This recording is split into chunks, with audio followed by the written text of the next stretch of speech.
diagram and inductive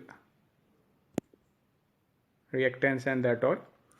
So now in today's lecture we will be discussing AC circuit containing only a capacitor. So consider a pure capacitor C is connected across a source of alternating EMF which is given by E equal to E naught of sin omega t. All right. Now अब हमें क्या करना है, हमारे पास expression है E equal to E not sine omega T, EMF का expression है या फिर हम क्या वोल्टेज का एक्सप्रेशन है. उसके बाद हमें क्या करना है, करंट का एक्सप्रेशन फाइंड आउट करना है. तो किसी भी इंस्टेंट पे करंट की वैल्यू क्या होती है, I equal to D Q upon D T. Alright, so here what is Q, capacitor में क्यू की वैल्यू क्या होती है, Q equal to C V. Alright, और वी क्या है हमारे यहाँ पे, E M F E not sine omega T. तो पुट करो वैल्यू यहाँ पे, Q becomes C E not sine omega T. Alright, now ये क्यू की वैल्यू पुट कर दो कहाँ पे, i is equal to D Q upon D t वाली इक्वेशन में. Now what we will get is i is equal to d upon D t c. देखो ये एप्सिलॉन नहीं है ना, ई नॉट है, इसको ऐसे लिख लेता हूँ, e not sine omega t. ये ओमेगा टी, ओमेगा बीच में नहीं है, ओमेगा टी है ऐसे, है ना. सो नाउ इसको डिफ्रेंशिएट करेंगे टी के रिस्पेक्ट में, then what we will get is sine a x का d x. One second, sine theta का डिफ्रेंशिएशन क्या होता है, कॉस थीटा. और अगर साइन ए थीटा हो तो उसका डिफ्रेंशिएशन क्या होता है, ए कॉस थीटा. ए की जगह यहाँ पे क्या है, ओमेगा, तो ओमेगा बाहर आ जाएगा. क्या आ गया, ये पहले से आता है बाहर और ओमेगा और आ गया बाहर, तो क्या हो गया, c E nought omega cos of omega t. ये एक्सप्रेशन आ गया. तो आई का एक्सप्रेशन क्या होता है इसी में, i is equal to i nought of sine of omega t. I nought क्या होता है, एम्पलीट्यूड, है ना, एम्पलीट्यूड, या फिर कहें कि मैक्सिमम वैल्यू जो है उसकी वो होती है. तो इस करंट की मैक्सिमम वैल्यू कब होगी, अच्छा पहले एक बार इसको डिस्कस कर लेते हैं ना. कॉस ओमेगा टी हो गया. अब हमें इसमें कंपैरिजन किससे करना है, e is equal to E nought of sine omega T. तो हम क्या करेंगे, इसको साइन में कन्वर्ट करते हैं, जिस तरह से कल भी हमने क्या किया था, साइन में कन्वर्ट किया था. तो साइन में कन्वर्ट करने के लिए क्या करोगे, as we know sine 90 plus theta या फिर साइन 90 माइनस थीटा, दोनों की वैल्यूज क्या होती हैं, cos of theta, cos theta होती है. तो हमें क्या करना है, कॉस थीटा से इनमें चेंज करना है. तो क्या करोगे, इसमें करोगे या इसमें करोगे चेंज.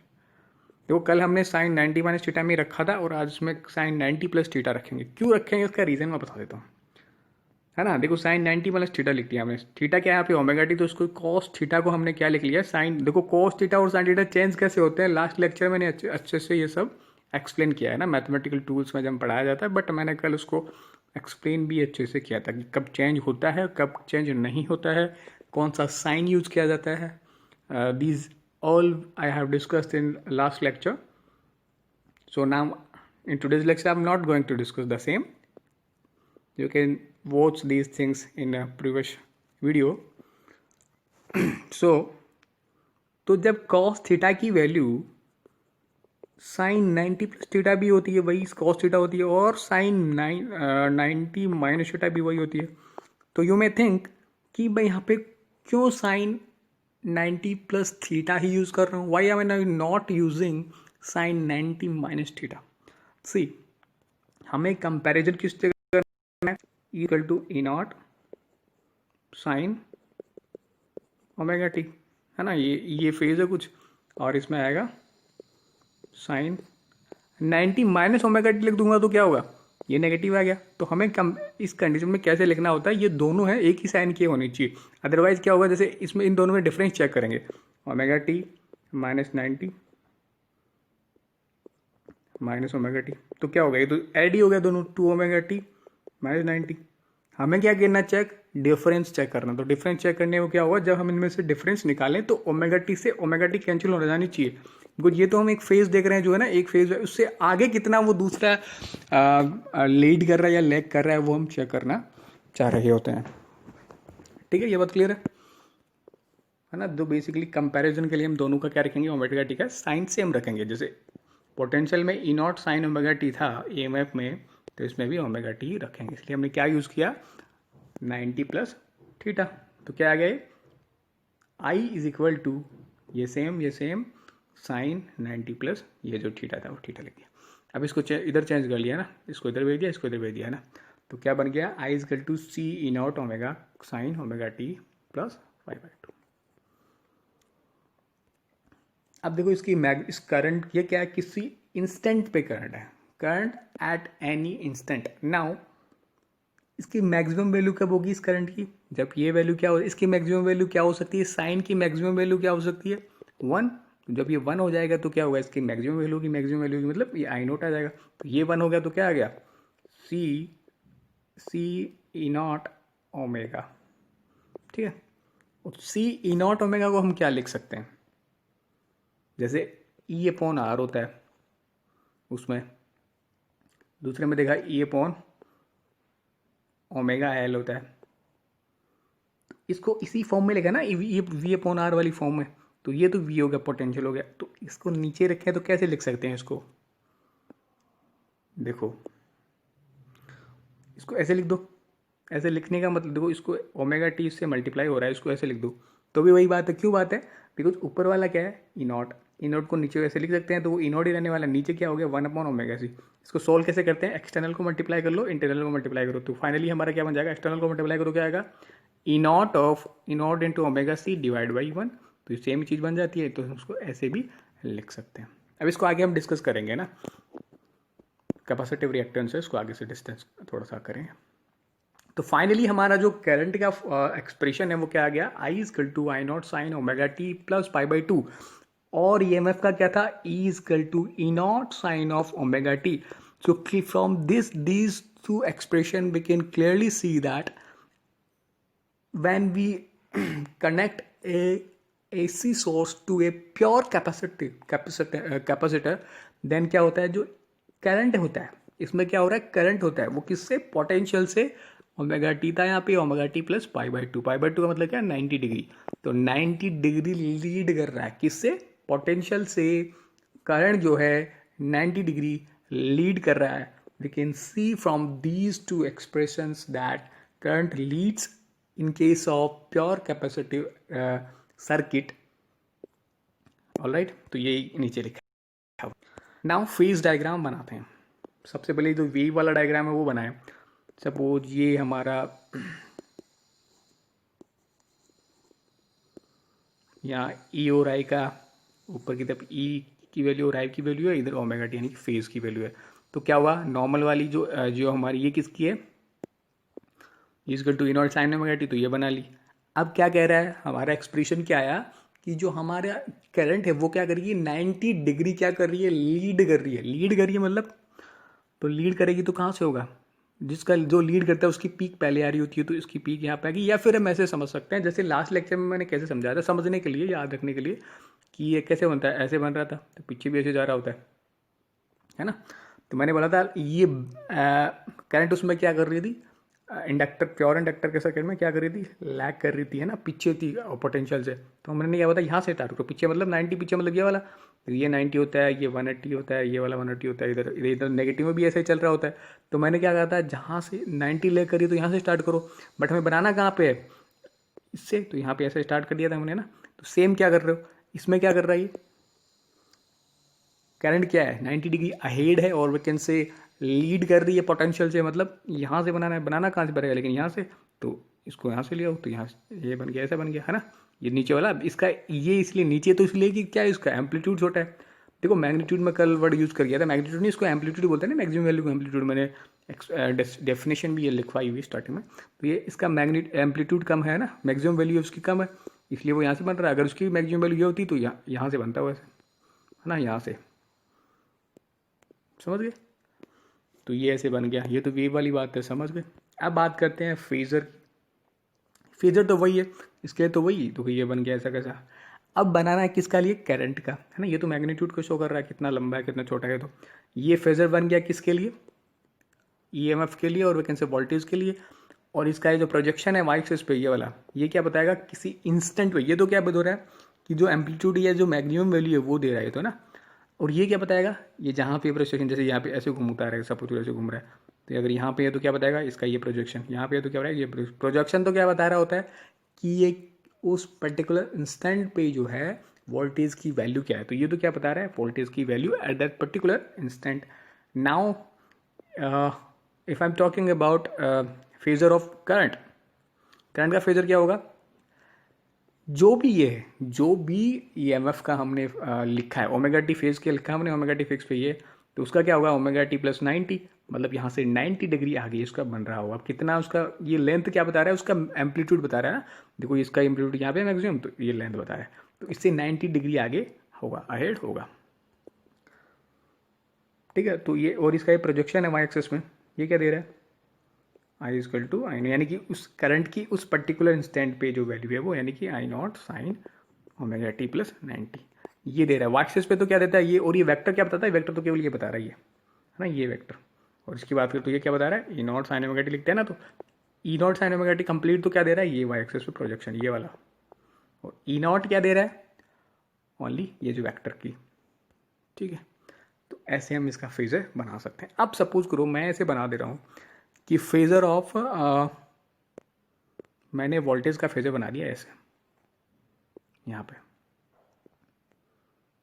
ई नॉट, ये मैंने वेक्टर का बना दिया, वोल्टेज का बना दिया। तो करंट का कहाँ बनाना है? बताओ करंट का कैसे बनाएंगे?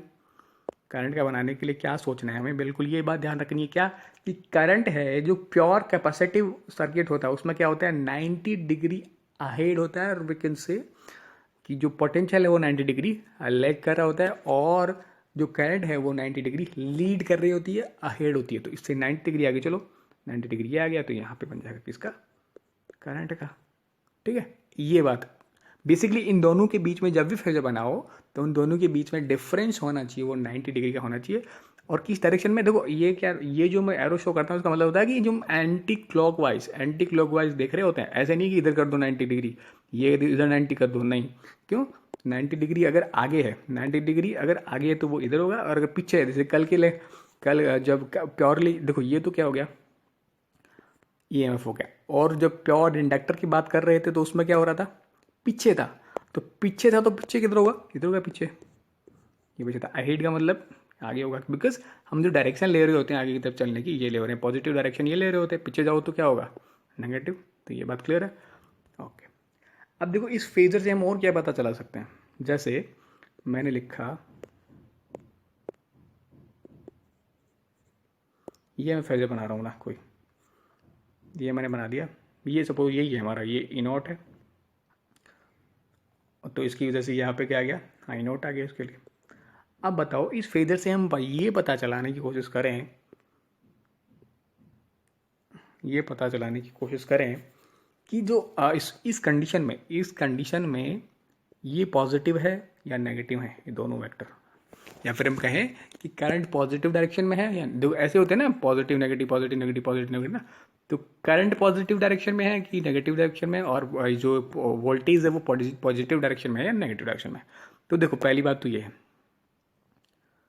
जैसे हमने पहली क्लास में डिस्कस किया था, तो ये वैल्यू है तो ऐसे जा रही है, ऐसे जाती है, ऐसे आती है, मतलब ये एक लाइन पे इसको शो कर सकते हैं ना। जैसे देखिए ये गई, इंक्रीज हुई यहाँ तक, फिर वापस से डिक्रीज हुई, और फिर यहाँ से नेगेटिव में गई, नेगेटिव से डिक्रीज हुई, इंक्रीज हुई पॉजिटिव में, वापस डिक्रीज हुई पॉजिटिव में, नेगेटिव में इंक्रीज हुई। ऐसा ही तो हो रहा था। तो इसमें भी क्या होता है, अगर ऊपर की तरफ है यहाँ से तो क्या होता है? पॉजिटिव होता है, और नीचे की तरफ होता है तो क्या होता है? नेगेटिव होता है। ये बात क्लियर है कि तो दोनों क्या है? पॉजिटिव में। अब ये डिक्रीज हो रहे हैं, देखो यहाँ पे क्या हुआ, ये गया, ये इंक्रीज हुआ पॉजिटिव में, डिक्रीज हुआ पॉजिटिव, यानी कि इंक्रीज हुआ पॉजिटिव में, डिक्रीज हुआ पॉजिटिव में, है ना। फिर नेगेटिव में इंक्रीज हुआ ऐसे, और फिर नेगेटिव में इंक्रीज हुआ ऐसे, और फिर नेगेटिव में डिक्रीज हो गया, फिर नेगेटिव में डिक्रीज हो गया वापस ऐसे, है ना। तो इसको देख के कैसे पता चला है कि डिक्रीज हो रहा है कि इंक्रीज हो रहा है? पॉजिटिव का पता चल गया, अगर ऊपर बन रहा है तो पॉजिटिव, नीचे बन रहा है तो नेगेटिव। अब बताओ इसमें डिक्रीज हो रहा है कि इंक्रीज हो रहा है, कैसे पता चलोगे? इससे ऐसे पता चलेगा। देखो ये हमने क्या लगा कि रोटेशन की डायरेक्शन हमें ऐसे लेनी होती है एंटी क्लॉकवाइज। तो ये देखो इसकी वैल्यू यहाँ पे है, जैसे ऊपर जाएगा मतलब ये ऐसे बन जाएगा, फिर थोड़ी देर बाद मतलब ये यहाँ पे होगा, फिर जाएगा यहाँ पे बन जाएगा, फिर यहाँ पे बनेगा। मतलब क्या हो रहा है, इंक्रीज हो रहा है ना, इधर जा रहा है ऊपर। देखो मैं दोबारा बनाता हूँ, यहाँ पे था पहले, तो वैल्यू क्या है, ये है इस टाइम पे। फिर यहाँ पे आएगा, है ना, ऐसे ऐसे घूमता चला जाएगा ना, ऐसे घूमेगा ऐसे घूमेगा ये। तो यहाँ पे वैल्यू आई, इतनी सी वैल्यू आई। यहाँ पे आ गया तो ये इतनी वैल्यू आई है ना उस इंस्टेंट पे। यहाँ पे आया तो वैल्यू आई इतनी। तो यहाँ तक जो ये से बना हुआ ये क्या हो रहा है, इंक्रीज हो रहा है पॉजिटिव डायरेक्शन में। क्या हो रहा है, पॉजिटिव डायरेक्शन में इंक्रीज हो रहा है। लेकिन ये क्या हो रहा है, अभी आगे ऐसे चल रहा, हमें डायरेक्शन क्या ली थी, एंटी क्लॉकवाइज, तो आगे ऐसे चलता चला जाएगा। तो अभी यहाँ पे है तो मतलब ये वैल्यू ये वैल्यू ये वैल्यू है इसकी। थोड़ी देर बाद यहाँ पे आएगा मतलब ये वाली वैल्यू आएगी, मतलब ये कम होती चली रही है। यहाँ पे आएगा फिर ये वाली वैल्यू, फिर यहाँ पे आएगा ये वाली जीरो वैल्यू। तो ये क्या हो रहा है, पॉजिटिव में डिक्रीज हो रहा है। ठीक है, इस पर्टिकुलर इंस्टेंट की बात कर रहे हैं कि अगर ऐसा है तो कहाँ जाने वाला। अगर यही बात करें कि अगर ये क्या है, ये वैल्यू है किसकी, ई की, तो आई की वैल्यू ई नॉट की, तो आई नॉट की वैल्यू क्या होगी, इससे 90 डिग्री आगे। अब इस कंडीशन में देखो ये क्या हो रहा है, ये डिक्रीज हो रहा है धीरे, यहाँ पे आएगा यहाँ पे आएगा यहाँ गया। ये नेगेटिव है और नेगेटिव डायरेक्शन में इधर चल रहा है ना, ऐसे चलेगा ना ऐसे। तो क्या हो रहा है, इंक्रीज कर रहा है वैल्यू, यहाँ पे फिर यहाँ पे आएगा यहाँ पे आएगा, समझ रहे हो ये। ठीक है, तो ये बात होगी। फेजर से हम बहुत सी चीज़ें पता चला कि वो नेगेटिव डायरेक्शन में है इस टाइम पे या फिर पॉजिटिव डायरेक्शन से, ये भी पता चला सकते हैं। और वो डिक्रीज हो रहा है पॉजिटिव डायरेक्शन में या इंक्रीज हो रहा है पॉजिटिव डायरेक्शन में, या फिर अगर वो नेगेटिव डायरेक्शन में है तो नेगेटिव डायरेक्शन में इंक्रीज हो रहा है या फिर डिक्रीज हो रहा है, ये भी हम फेजर से पता लगा सकते हैं। तो ये बात यहाँ तक क्लियर है। इसमें कोई डाउट हो तो यू कैन आस्क मी, है ना, बिकॉज मैंने सिंप्लीफाइड तरीके से समझाने की कोशिश करी है। फिर भी अगर डाउट रह जाता है तो बिकॉज मैं बहुत बेसिक पे समझाने की कोशिश कर रहा हूँ, तो उसमें एक ज़्यादा कन्फ्यूजन कई बार बच्चों को हो सकता है। So you can ask me if you feel any of doubt in any of lecture, then you are always free to ask any of your doubt.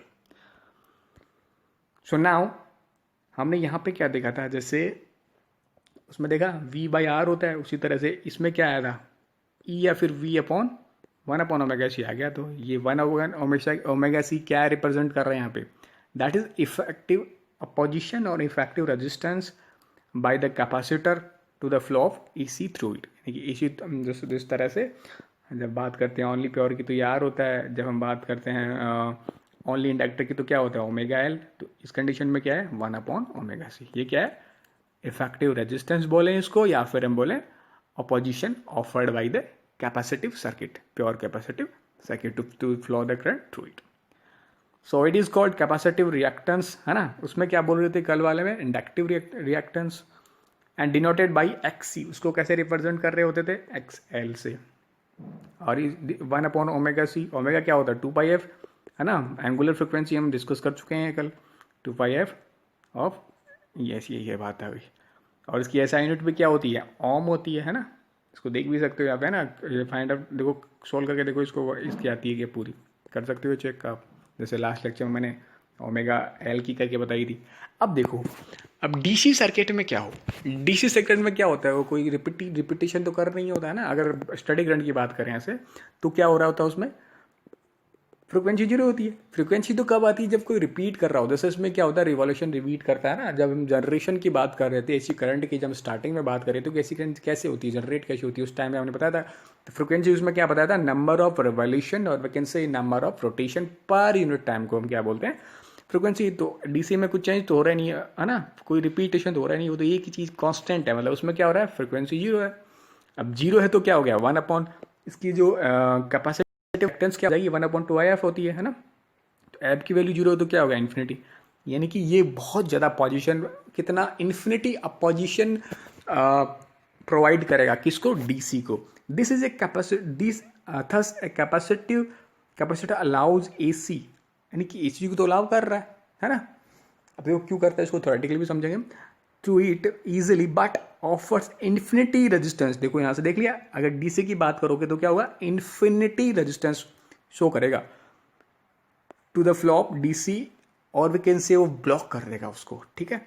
और एसी को क्या करेगा, एसी में तो क्या फ्रिक्वेंसी होती है, फ्रिक्वेंसी अगर जितनी हाई फ्रिक्वेंसी होगी, जितनी हाई फ्रिक्वेंसी होगी तो वैल्यू उतनी छोटी चली जाएगी, होती चली जाएगी, तो आराम से उसको लव कर देगा, ठीक है। अगर थ्योरेटिकली सोचने की इसको समझने की कोशिश करें तो देखो एसी सर्किट क्या होता है डीसी में, इस तरह से हमारा कोई कैपेसिटर होता है और ये कोई एक एसी डीसी सोर्स लगा हुआ है। तो क्या होता है, यहाँ से इसमें है ना, वो कैसे होते हैं तो उसको छोड़ो, मैं केवल डायरेक्टली ये बता रहा हूँ कि जैसे क्या होगा, धीरे धीरे क्या होगा, यहाँ पे पॉजिटिव चार्ज आते चले जाते हैं और नेगेटिव चार्ज आते चले जाते हैं, ठीक है। और एक इंस्टेंट पे जाने के बाद क्या होगा, ये फुल्ली चार्ज हो जाएगा, यानी कि ये वैल्यू वी है तो सी वी चार्ज उस पर आ गया, q equal to C v charge आ गया, मतलब फुल्ली चार्ज हो गया। तो फुल्ली चार्ज होने के बाद क्या होगा, अब तो क्या होगा, उस पर कोई चार्ज फ्लो होगा नहीं, क्योंकि उसको तो फुल चार्ज हो गया वो, अब उस पर कोई चार्ज फ्लो नहीं हो रहा, मतलब यहाँ पे कोई चार्ज फ्लो नहीं होगा, मतलब क्या होगा, करंट फ्लो नहीं हो रही है ना। जब तक ये फुल्ली चार्ज नहीं होता है तब तो करंट फ्लो हो रही है, बट एक बार अगर ये फुल्ली चार्ज हो गया, फुल्ली चार्ज मतलब सी उसका कैपेसिटिव जो सी और वी जो जो सप्लाई लगाई हुई है वी इतना चार्ज आ गया, वो तो फुल्ली चार्ज हो गया। अब क्या करेगा अब क्या करेगा, कोई करंट फ्लो नहीं होगी, ठीक है। अब तो ये उसको इसका मतलब क्या होगा, उसने ब्लॉक कर दिया, यहाँ तक तो फ्लो हुआ फिर ब्लॉक कर दिया, ठीक है। तो इसलिए बोलते हैं कि ये क्या कर सकता है, ब्लॉक कर सकता है।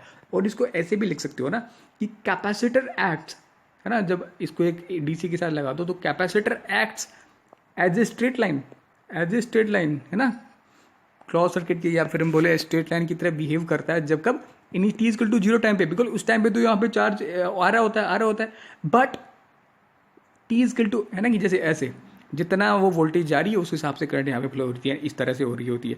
लेकिन जब अगर एक बार उसको कंप्लीटली चार्ज जब हो जाता है तो क्या होता है, अब वो करंट फ्लो नहीं हो रहा, करंट फ्लो नहीं होने का सिंपली ऐसे भी समझ सकते हैं क्या हो गया कि भाई यहाँ पे कुछ ऐसे है, ऐसा ब्रोकन सर्किट है ना, ब्रोकन सर्किट होता है तो भी उसमें करंट फ्लो नहीं होता बिल्कुल, क्यों, क्योंकि करंट फ्लो होने के लिए क्या करना चाहिए, कंप्लीट सर्किट होना चाहिए, है ना।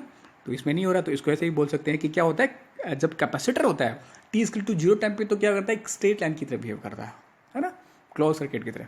बट क्या होता है, टी इक्वल टू इन्फिनिटी पे क्या कर देगा, ब्रोकन सर्किट की तरह बिहेव कर लेता है। तो यहाँ से ये बात कर समझ सकते हैं कि कैपेसिटर क्या कर देता है, डीसी को ब्लॉक करता है और एसी को आराम से फ्लो होने देता है। और इसको सिमिलरली कल लास्ट लेक्चर में क्या देखा था कि जो इंडक्टिव सर्किट है, ओनली इंडक्टिव सर्किट है, वो क्या करता है, डीसी को बिल्कुल भी कोई अपोजिशन नहीं देता। क्यों नहीं देता, उसमें अपोजिशन की वैल्यू क्या होती है, ओमेगा एल, और ओमेगा की वैल्यू यानी कि 2/f, उसमें जीरो होता है, तो आराम से फ्लो होने देता है। बट वो अगर फ्रिक्वेंसी की वैल्यू बहुत ज़्यादा हो जाए, फ्रिक्वेंसी, बिकॉज फ्रिक्वेंसी डीसी में तो होती नहीं है, एसी में होती है, और एसी में अगर फ्रिक्वेंसी की वैल्यू बहुत ज़्यादा हो जाए तो वो एसी को ब्लॉक कर देता है। अब देखो थ्योरेटिकली के लिए हमने ऐसा समझा कि डीसी के लिए फिर वो रुक जाता है, ब्लॉक कर देता है, लेकिन एसी में क्या होता है कि वो ब्लॉक नहीं करता। एसी में क्या होता है, ये तो डीसी में तो क्या होगा, फुल चार्ज हो गया, अब और कुछ इसमें चेंज हो रहा नहीं है, वो तो उतना ही है, फुल चार्ज हो गया। लेकिन डीसी में क्या होता है, थोड़ी देर के लिए इधर चार्ज हो रहा है, इतने में इधर इसका जो पॉजिटिव नेगेटिव है इधर से, मतलब करंट की वैल्यू इधर से फ्लो हो रही है ना, चार्ज इधर जा रहे हैं, पॉजिटिव चार्ज की जो है इधर एक्यूमुलेट हो रहे हैं, है ना। लेकिन थोड़ी देर में जब तक ये फुल चार्ज होगा क्या होगा, ये ऐसे टाइम मतलब उसकी डायरेक्शन चेंज हो जाएगी करंट, है ना, ऐसे तो होती है पॉजिटिव एंड नेगेटिव, तो फिर इधर से पॉजिटिव आ जाएंगे, उधर नेगेटिव आएंगे, फिर क्या होगा, इधर फुल्ली चार्ज होने लगेगा, फिर इधर हो जाएगा, तो इधर से पॉजिटिव नेगेटिव अगेन वहाँ से उधर होने लग जाएगा, फिर डिस्चार्ज होगा, फिर डिस्चार्ज हो क्या करेगा, वापस इधर से वो चेंज हो जाएगा, तो इधर पॉजिटिव नेगेटिव, फिर वापस डिस्चार्ज होगा, फिर वापस क्या होगा, इधर पॉजिटिव नेगेटिव। तो इस तरह से एसी को तो आराम से अलाउ कर देता है। क्लियर है बात, कोई डाउट हो तो पूछ सकते हैं, बिकॉज यहाँ पे इतना हम अच्छे से थोड़ा ना कचरा हो जाता है ज़्यादा लिखने पे। तो ये कैपेसिटर की बात क्लियर होगी, बात क्लियर है, ठीक है। और जब इंडक्टर की बात करें तो क्या होता है, इसमें फ्रिक्वेंसी चेंज होती नहीं है, फ्रिक्वेंसी चेंज नहीं होगी तो क्या होता है, आराम से उसको अलाउ कर देता है ना। करंट में चेंज होती है जब भी तो अपोज करता है, करंट में चेंज होगी जब भी अपोज करता है, करंट में चेंज होगा ही नहीं, वो एक कांस्टेंट स्टडी देगा तो क्या होगा, उसका फ्लक्स चेंज नहीं हो रहा, समझ रहे हो ना। अगर करंट में चेंज हो या फिर कहें फ्लक्स में चेंज होता है जब भी अपोज करेगा, अदरवाइज क्यों करेगा अपोज, आराम से बोलो।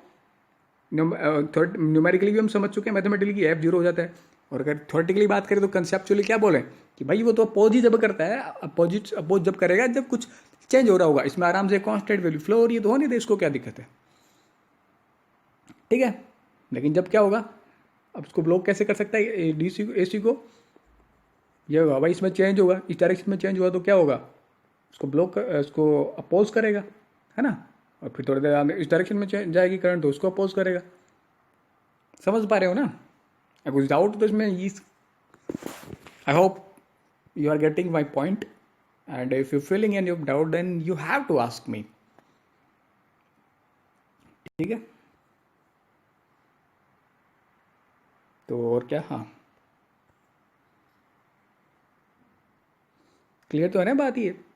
देखो ये बात मुझे पता नहीं मैंने क्या क्या बोल चुका हूँ, तो अगर उसमें कुछ ऐसी बात जो आपको बतानी चाहिए थी वो नहीं बोली है तो, और आपको कुछ कंफ्यूजन हो जाएगा उसमें, तो आप पूछ लेना, बिकॉज मैं बोल फ्लो में आगे सब कुछ बोल चुका होता हूँ, फिर मुझे याद नहीं होती है ना। तो ये कैपेसिटिव वाली बात मैंने डिस्कस कर लिया, QAC और DC से, न्यूमेरिकली और मैथमेटिकली दोनों से डिस्कस कर लिया। उसके बाद इंडक्टर वाली भी हमने बात वैसे कल कर लेनी चाहिए, बट आज भी कर ली है उसको, है ना। ऐसे होता है तो क्यू फ्लो कर जाता है, एफ की वैल्यू हो जाती है जिससे, और फिर रीजनिंग भी हमने देख ली है, और उसको कैसे ब्लॉक कर सकता है इसी को, ये भी हम देख चुके हैं कि उसकी फ्रिक्वेंसी की वैल्यू बहुत ज़्यादा हो जाएगी तो क्या हो जाएगी, पोजीशन की वैल्यू इंक्रीज हो जाएगी। और अगर बात करें इसमें फ्रिक्वेंसी की तो ऐसे चेंज होगा, है ना, तो चेंज को अपोज करता है, समझ गए। तो ये टाइम के साथ ये तो चेंज होता रहेगा, इसकी वजह से वो अपोज करता रहेगा। ठीक है, तो अगर ये भी बात क्लियर है, इसमें कुछ डाउट हो तो इसमें पूछ लेना। अब बात करते हैं RMS वैल्यू की। करंट की RMS वैल्यू क्या होती है, I0/√2। ठीक है, I0/√2। I0 की वैल्यू क्या है यहाँ पे, हमारे यहाँ पे क्या वैल्यू निकली भैया आज, I0/1/ωc/√2। ठीक है, और सॉरी E0/1/ω2, √2 कहाँ से आया, √2 तो हमारा ऐसा कैसा। अच्छा, तो इसको क्या बोल सकते हैं, E0/√2 को क्या बोल सकते हैं, ERMS। ये बेदू देखो, ये चीज़ें जभी पता होगा जब शुरू से लेक्चर आपने देख रहे होंगे, है ना, जो भी चीज़ें सारे कनेक्ट डॉट से डॉट कनेक्ट कर पाओगे। वो नीचे 1/ωc है, ωc को क्या लिख सकते हैं, XC, वही तो है पोजीशन, कैपेसिटिव रिएक्टेंस। तो ये हो गया, बाहर जमाजम बारिश हो रही है। और क्या देखते हैं, हाँ, तो फाइनली कंक्लूजन क्या निकला है हमारा, AC देखो R तो क्या होता है, रेजिस्टेंस सर्किट क्या होता है, वो तो उसको भी अपोज करता है, AC और DC दोनों को अपोज कर लेता है। जब बात करें इसकी, तो ये क्या कर सकता है, ये DC को बिल्कुल अपोज नहीं करता है, और AC को अपोज कर सकता है और ब्लॉक भी कर सकता है जब जो बहुत ज़्यादा फ्रिक्वेंसी हो जाए, समझ गए। और जब बात करें कैपेसिटिव की, ये करेगा, DC को ब्लॉक कर सकता है और करता है, और AC को आराम से फ्लो नहीं देता है। ये बात क्लियर है। एक और बात, और क्या बात, कि प्योर रजिस्टिव सर्किट क्या होता है भैया, फेज भी इसमें क्या होता है, वोल्टेज एंड करंट दोनों क्या होते हैं, फेज में होते हैं। यानी कि जब भी अगर फेजर बनाओगे तो ये होगा, ये अगर E है तो यही I होगा, समझ गए, क्लियर है बात। ठीक है, दूसरे में इंडक्टिव सर्किट में क्या हो रहा था, इंडक्टिव सर्किट में क्या हो रहा था, पोटेंशियल लीड कर रहा था। क्या कर रहा था, अगर ये पोटेंशियल की बना रहे हैं तो करंट की क्या बनेगी भैया, पीछे कितना पीछे, 90 डिग्री पे, समझ गए बात। करंट की क्या बनेगी, 90 डिग्री पीछे बनेगी। बात क्लियर है। ये क्या है, एम्पलीट्यूड मैक्सिमम वैल्यू, ये क्या है, करंट की एम्पलीट्यूड मैक्सिमम, ये बात क्लियर है। थर्ड, कैपेसिटिव में क्या किया, ये अगर किसका फेजर है, पोटेंशियल का फेजर है, तो करंट का फेजर क्या होगा, 90 डिग्री आगे, 90 डिग्री आगे। क्लियर है बात। देखो इन जो पॉइंट मैंने लास्ट में बताए उनको चाहो तो आप लिख सकते हो अपनी जो अपनी लैंग्वेज में, जैसा आपको समझ में आए वैसे लिख सकते हो। ठीक है, तो क्या करो, प्योर रजिस्टर सर्किट में E एंड I क्या होते हैं, सेम फेज में होता है। प्योर इंडक्टिव सर्किट में क्या होता है, पोटेंशियल लीड। देखो इसको ऐसे याद रख सकते हो, ये तो बात सील है, R में तो दोनों फेज में होंगे। IPL वर्ड याद रखो, IPL तो है ही, क्रिकेट है, देखते हो सब, IPL। तो इसका मतलब क्या हुआ, इंडक्टर में पोटेंशियल लीड करेगा, इंडक्टर में पोटेंशियल लीड करेगा। ठीक है, ये सेम है, इसमें लीड कर रहा है पोटेंशियल, तो इसमें क्या करेगी, थर्ड में क्या करेगी, करंट लीड कर जाएगी, या फिर हम बोल दें कि पोटेंशियल लैग कर जाएगा। ठीक है बात। तो ये बातें आप जैसे भी आपको अच्छे से समझ में समझो। और so that's it for today. Next lecture में हम तीनों के कुछ न्यूमेरिकल डिस्कस करेंगे, उससे आपको और ज़्यादा क्लियरिटी इस चीज़ के बारे में आएगी। Okay, so thank you.